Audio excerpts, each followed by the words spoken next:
چاہیے، نئے کپڑے پہننے چاہیے، اگر نئے نہیں تو پھر دھو کر صاف اور پاک کپڑے پہننے چاہیے،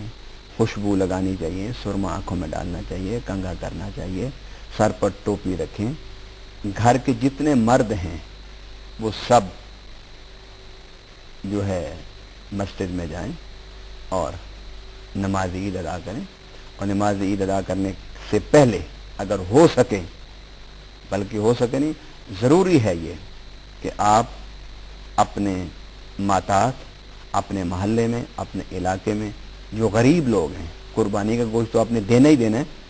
اگر آپ کے پاس استطاعت ہے تو عید کی نماز پڑھنے سے پہلے ان کی ضرورت زندگی ان کے گھروں میں حسب توفیق پہنچائیں، تاکہ وہ بھی جب صبح کو سورج طلوع ہو تو آپ کے ساتھ عید کی خوشیوں میں شامل ہوں اور آپ کے ساتھ عید کی نماز اچھے کپڑوں میں پڑھنے کے قابل ہو سکیں۔ اور اس کے ساتھ حسن اخلاق کا تقاضا یہ ہے کہ آپ اپنے روٹھے ہوئے دوستوں کو فون کریں، روٹھے ہوئے رشتہ داروں کو سلام کریں، اور انہیں عید کے دن عیدی اور عید کا تحفہ اور عید کا سلام ان سے گفتگو کرنے سے کریں، تاکہ عید کی صبح سے ہی ہمارے زندگی کے جو معاشرتی اقدار ہیں وہ اچھائی کی طرف جائیں،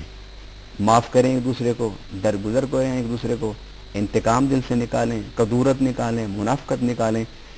اللہ کی طرف سے جو عید کی خوشی ملی ہے، اس عید کی خوشی کو اس انداز سے منائیے کہ آپ کا عید کا دن جب گزرے تو اس کی برکت سے آپ کے آنے والی زندگی میں صلہ رحمی کے جذبات پروان چڑھیں۔ اسلام صاحب، ایک تو آپ ہماری رہنمائی فرمائیے گا کہ عید کی نماز کی ادائیگی کس طرح سے کرنی ہے، اور دوسرا یہ کہ کیا عید کی نماز پڑھنے جانے سے پہلے کچھ کھا کر جانا چاہیے یا تب تک ہمیں روزہ رکھنا چاہیے، اور اپنی ہی قربانی کے جانور کا گوشت جو ہے وہ عید کی نماز پڑھنے کے بعد گھر پہ آنے کے بعد اسی کو سب سے پہلے کھانا چاہیے؟ ان سب سوالوں میں جو بنیادی سوال ہے وہ یہ ہے کہ قربانی کا وقت کیا ہے۔ آپ عید پڑھنے سے پہلے قربانی نہیں کر سکتے۔ نبی پاک صلی اللہ علیہ وسلم کے زمانے میں کسی نے عید سے پہلے قربانی کی، چاہے میں دوبارہ کرو قربانی۔ اب اس میں یہ ہے کہ عید کی نماز مختلف جگہوں پر مختلف وقتوں میں ہوتی ہے، تو اب کیسے قربانی کی جائے، ذبح کیسے کیا جائے جانور کو؟ اس کے لیے فقہاء کرام نے فرمایا کہ جب سورج طلوع ہو جائے تو سورج طلوع ہونے کے بعد 2 رکعتیں ہوتی ہیں نا عید کی، اس کا 5 منٹ لگا لیں، 6 منٹ آپ رکھ لیں، 10 منٹ رکھ لیں، 10 منٹ خطبے کے، تو عید کے دن سورج کے طلوع ہونے کے بعد 20 منٹ کے بعد آپ اپنے جانور کا قربانی کا جانور ذبح کر سکتے ہیں۔ لیکن بہتر یہ ہے کہ آپ اپنے علاقے، اپنے محلے میں نماز عید پہلے ادا کریں، اور نماز عید ادا کرنے کے بعد پھر آپ قربانی کا جانور ذبح کریں۔ مگر یہ جو پہلا مسئلہ میں نے بتایا ہے، یہ ان علاقوں کے لیے ہے کہ جو لوگ صحراؤں میں، دیہاتوں میں، پہاڑوں میں رہتے ہیں، کہ جہاں نماز عید ہوتی نہیں ہے، انہوں نے کب قربانی کا جانور ذبح کرنا ہے؟ تو ان کے لیے یہ ہے کہ 2 رکعت نماز عید الاضحیٰ میں جتنا وقت لگتا ہے وہ، اور خطبہ جو عید کا وہ پڑھتا ہے امام، اس میں جتنا وقت ہوتا ہے اس کو آدھے گھنٹے پر آپ رکھ لیں احتیاطاً۔ تو سورج طلوع ہونے کے بعد جب آدھا گھنٹہ گزر جائے تو جن علاقوں میں نماز عید نہیں ہوتی وہاں قربانی کا جانور ذبح کیا جا سکتا ہے۔ اسلام صاحب، عید قربان جو ہے وہ عام طور پر 3 دن جو ہے وہ منائی جاتی ہے، 3 دن تک قربانی کی جاتی ہے۔ آپ سے یہ جاننا چاہوں گا کہ کیا ان 3 دنوں میں فضیلت کے حوالے سے پہلا دن جو ہے وہ زیادہ ہے، یا تینوں دنوں کی ایک سی ہی فضیلت ہے؟ فضیلت تو ایک جیسی ہے۔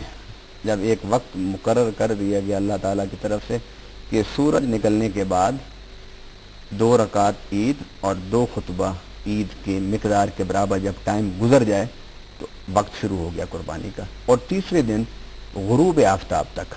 غروب آفتاب کے بعد آپ تیسرے دن قربانی نہیں کر سکتے۔ ان 3 دنوں میں جب چاہیں آپ قربانی کر سکتے ہیں۔ علام صاحب، جو مارکیٹ میں مختلف جانور آتے ہیں بکنے کے لیے، ان کے خریداروں کے حوالے سے